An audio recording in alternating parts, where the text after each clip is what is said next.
कहते हैं कि ज्ञान किसके लिए है? मूर्खों के लिए ज्ञान नहीं होता। मूर्ख के समझावते ज्ञान गांठ का जा, कोयला न होशी उजड़ा सोमन साबन ला। ज्ञान मूर्ख को नहीं दिया जाता, कभी सोचते हो? ज्ञान ज्ञानियों को ही दिया जाता है। कभी साहब कहते ज्ञानी के हम गुरु हैं, अज्ञानी के दास।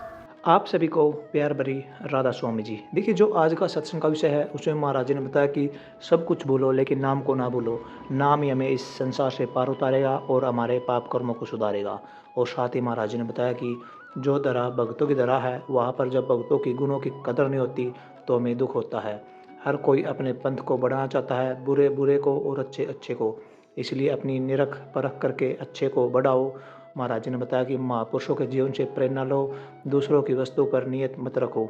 अच्छा करो, अच्छा व्यवहार करो, अच्छे कर्म करो और आपका जीवन अच्छा अपने आप हो जाएगा। किसी का बुरा ना करो, हमेशा अच्छे कार्य में आगे रहो। और साथ ही महाराज जी ने बहुत प्यारी प्यारी बातें सत्संग में बताई है। जो बातें अगर हम अपनाते हैं तो हमारा जीवन सार्थक बन जाएगा। तो चलिए, आपका कीमती समय लेते हुए सत्संग को शुरू करते हैं। कृपया इस प्यार भरे सत्संग को पूरा सुनकर पुण्य भागीदार अवश्य बनिए। राधा लोगों में सत्संग के प्रति रुझान बढ़ा है, धर्म के प्रति लोगों की आस्था बढ़ी है,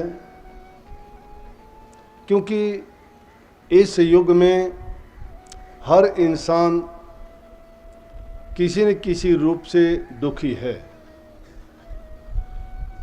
और उस दुख का इलाज प्रभु भक्ति के बिना और कहीं नहीं है। लोगों के दिलों में ये विश्वास पूर्ण रूप से जमा हुआ है कि अगर हम प्रभु की भक्ति करेंगे तो हमारे सभी प्रकार से रोग, तकलीफ और परेशानी दूर हो सकती हैं। और निश्चित रूप से इसमें कोई संदेह भी नहीं है। जिन जिन ने प्रभु की भक्ति की, नाम की दीक्षा लेके अपने मन को प्रभु की ओर जिन्होंने लगाया, उस संसार के सब अजाबों से, सब परेशानियों से, सब दुनियावी चीज़ों से उन्होंने छुटकारा पा लिया। उनके मन के अंदर संतोष, शांति स्थापित हुआ और आनंद प्राप्त हुआ, जिसके कारण उन्हें कोई चाह बाकी नहीं संसारी पदार्थों की रही। क्योंकि संसार के पदार्थों को प्राप्त करके आज तक किसी को भी खुशी और आनंद प्राप्त नहीं हुआ। अगर सुख मिलता भी है तो कुछ समय के लिए वो सुख मिलता है, और उस सुख के बाद में क्या होता है, वही सुख दुख में बदल जाता है। बड़े बड़े राजा महाराजा भी जब उन्होंने इस राज को पहचान लिया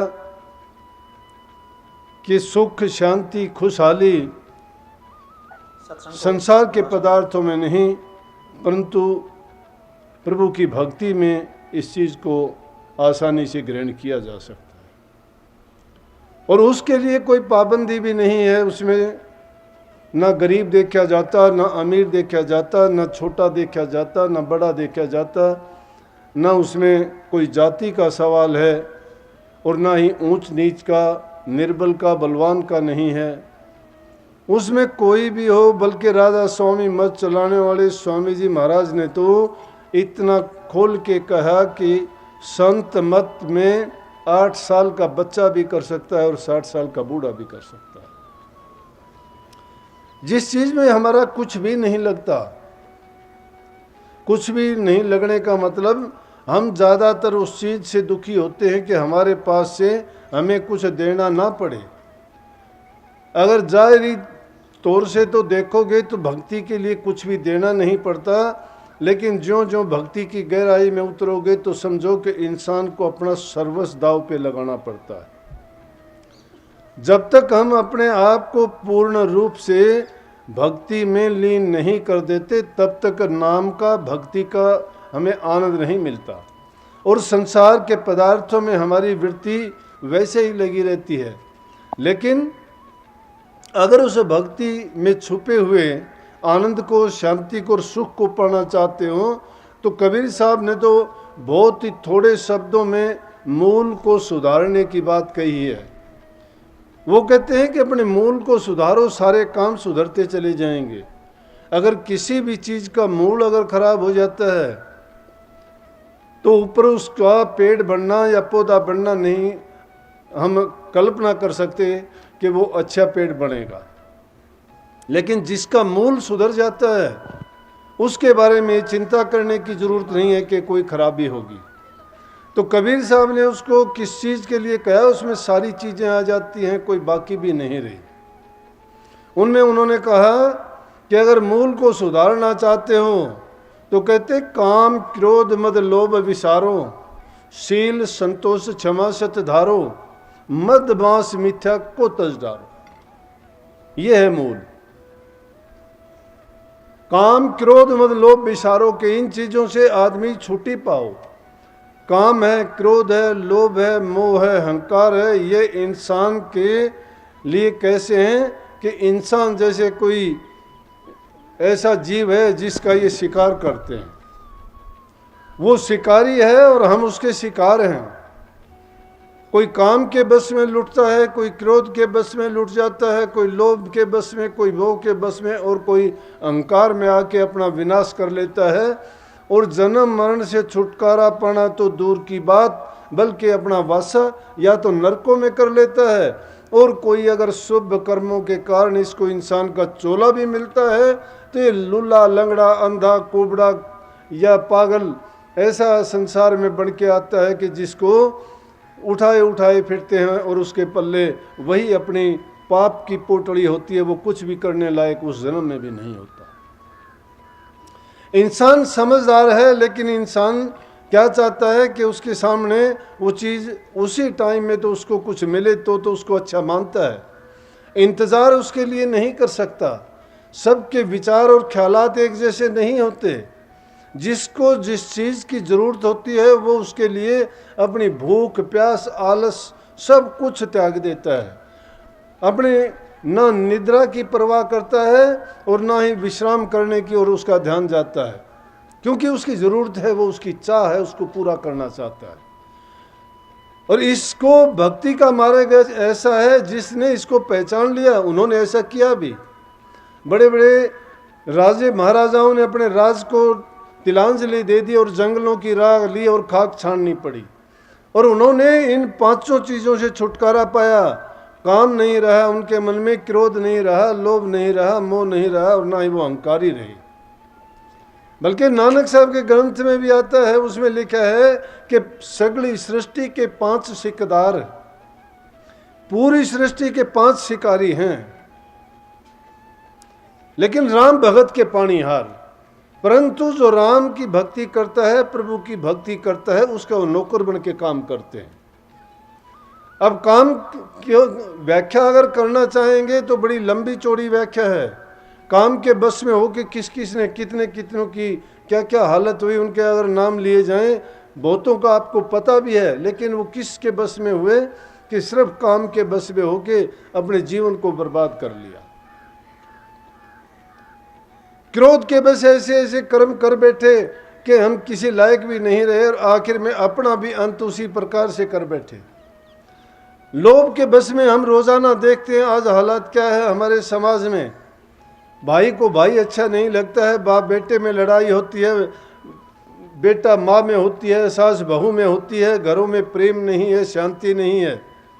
ऐसे हालात हमारे हैं कि नरकों जैसा तो जीवन अभी भी है। जिनकी पूजा करनी चाहिए थी उनको हम धक्के दे के घर से निकाल देते हैं। शास्त्रों में माँ बाप की सेवा, बूढ़े बुजुर्ग की सेवा करना तो देवताओं की पूजा करने से भी उत्तम बताया है। प्रभु की भक्ति करना तो बाद में आदमी को सीखना चाहिए, पहले उनकी पूजा तो करके देख रहे।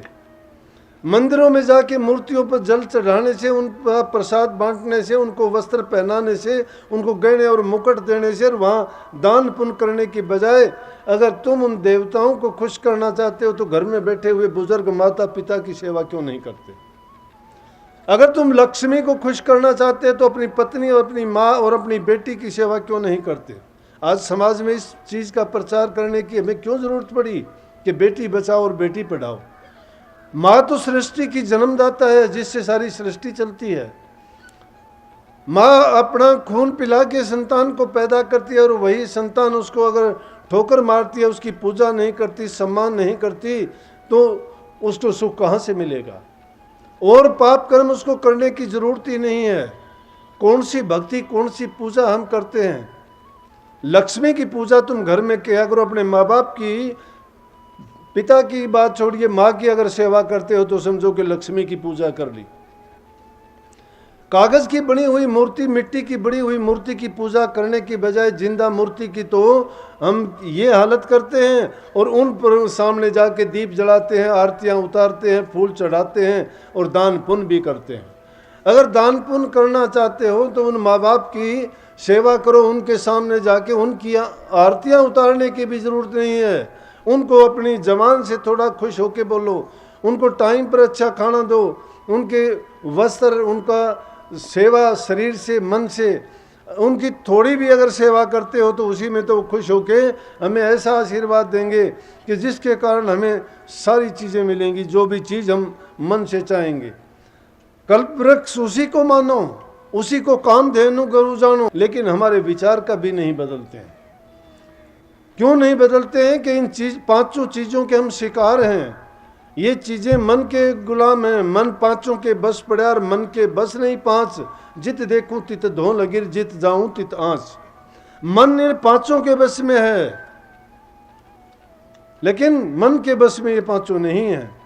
लेकिन गुरु से जब हम दीक्षा लेते हैं, गुरु के पास जाते हैं और गुरु के बताए हुए मार्ग पर चलते हैं, तो वो उपदेश, वो मंत्र और वो शिक्षा क्या है। गुरु कहता है कि तुम जो गुरु कहता है उस बात को मानते चले जाओगे, तुम्हारी मन की वृत्तियां जो इन चीज़ों में लगी हुई हैं, और जो जो तुम्हें सत्संग के माध्यम से इन चीज़ों के बारे में ज्ञान मिलता चला जाएगा, ये अपने आप उनके बंधन छूटते चले जाएंगे, और हमारे हृदय में प्रकाश हो जाएगा, ज्ञान का अंधकार मिट जाएगा। इसीलिए गुरु की आवश्यकता पड़ती है। इसीलिए कहते हैं कि गुरु की शरण में जाओ। गुरु अपने दिल के अंधकार को उसी प्रकार से दूर कर देगा जिस प्रकार से दीपक के जलाने से घर के अंदर अंधियारा दूर हो जाता है। गुरु नाम की ज्योत अगर हृदय में हम जगा लेते हैं तो ये सारे के सारे विषय विकार हृदय के निकल जाते हैं, भाग जाते हैं, और हृदय पवित्र हो जाता है। पवित्र हृदय में ही नाम समाता है। इसीलिए उन्होंने इस बात का जोर दिया कि मूल सुधारोगे तभी तो भक्ति के रास्ते पर चलने के लायक बनोगे। लेकिन शिक्षा किसको देनी चाहिए? जो शिक्षा को ग्रहण करने के लिए आता उसको देनी चाहिए। कबीर साहब ने इस बारे में कोई कंजूसी नहीं की, बड़े खुले भाव से और एकदम उन्होंने सटीक बात कही है कि जिसको अगर हम समझे माने तो वो कहते हैं कि ज्ञान किसके लिए है? मूर्खों के लिए ज्ञान नहीं होता। मूर्ख के समझावते ज्ञान गांठ का जा, कोयला न होसी उजड़ा सोमन साबन ला। ज्ञान मूर्ख को नहीं दिया जाता, कभी सोचते हो? ज्ञान ज्ञानियों को ही दिया जाता है। कबीर साहब कहते ज्ञानी के हम गुरु हैं, अज्ञानी के दास। ये बात मूर्खों को ना समझने की जरूरत है, ना उनको समझाया जा सकता है। अगर उनको कहोगे तो भी वो उसका उल्टा अर्थ लगाएंगे और उल्टा मानेंगे। वो तो कहते हैं कि ज्ञानी के हम गुरु हैं, अज्ञानी के दास। ज्ञानी के गुरु क्यों हैं? कि ज्ञानी ज्ञान की तलाश में आता है। जिसको जिस चीज़ की ज़रूरत है उस चीज़ के लिए वो निकलता है। उस चीज़ को पाने के लिए वो उस चीज़ के लिए, मैंने अभी जो पहले कहा था कि अपना सब कुछ न्यौछावर करने के लिए तैयार रहता है, उसको ज्ञान मिलेगा। यूँ ज्ञान ये ऐसे शीत मीत में नहीं मिलता कि सोचता हूँ उसका दिल ही नहीं लगेगा। अगर उसके विरोधी चीज़ है, वो उन चीज़ों को नहीं चाहता, भूले से वो आ भी जाता है तो भी उसको विषय विकार की खुजली ऐसी पैदा होगी कि मन उसको नहीं टिकने देगा, नहीं बैठने देगा। वहाँ पे वो उठ के चल देगा। क्यों चल देगा? कि उसको ज़रूरत नहीं है। लेकिन जिसको ज़रूरत है, जिसको चाह है उस चीज़ की, वो उसके लिए इंतज़ार करेगा, कष्ट भी उठाएगा, और आखिर में वो चीज़ लेके जाएगा जो उसको पूरी ज़िंदगी मेहनत करने के बाद में भी नहीं मिलती है।